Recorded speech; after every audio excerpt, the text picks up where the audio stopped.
বরিশালে Sherebangla medical college ও হাসপাতালে antimicrobial resistance AMR নিয়ে দিনব্যাপী এক সচেতনামূলক কর্মশালা অনুষ্ঠিত হয়েছে। Bangladesh AMR response alliance BARA এর আয়োজনে এই কর্মশালায় পটুয়াখালী বিজ্ঞান ও প্রযুক্তি বিশ্ববিদ্যালয়, সেবাচি মেডিকেল কলেজের শিক্ষক-শিক্ষার্থী, ইন্টার্ন শিক্ষক ও আন্তর্জাতিক সংস্থার প্রতিনিধিরা অংশ নেন।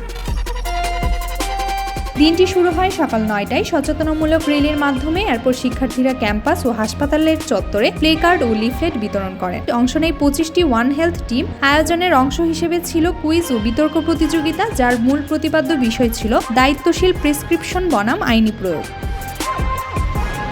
দুপুরে অনুষ্ঠিত কারিগরি অধিবেশনে বক্তৃতা দেন খ্যাতমান বিশেষজ্ঞগণ। প্রধান অতিথি হিসেবে উপস্থিত ছিলেন প্রবীর উপাচার্য অধ্যাপক ডক্টর কাজী রফিকুল ইসলাম। তিনি ওয়ান হেলথ ধারণার গুরুত্ব তুলে ধরে অ্যান্টিবায়োটিকের সঠিক ব্যবহার নিশ্চিতের আহ্বান জানান। এছাড়াও কলেস্টিন, অ্যাওয়ার ও মেরোফেনাম বিষয়ক প্রতীকী শপথ পাঠ করানো হয়। শেষে শিক্ষার্থীরা নদী তীরবর্তী এলাকায় স্থানীয় জনগণের মাঝে সচেতনামূলক কার্যক্রম পরিচালনার মাধ্যমে কর্মশালার সমাপ্তি করেন।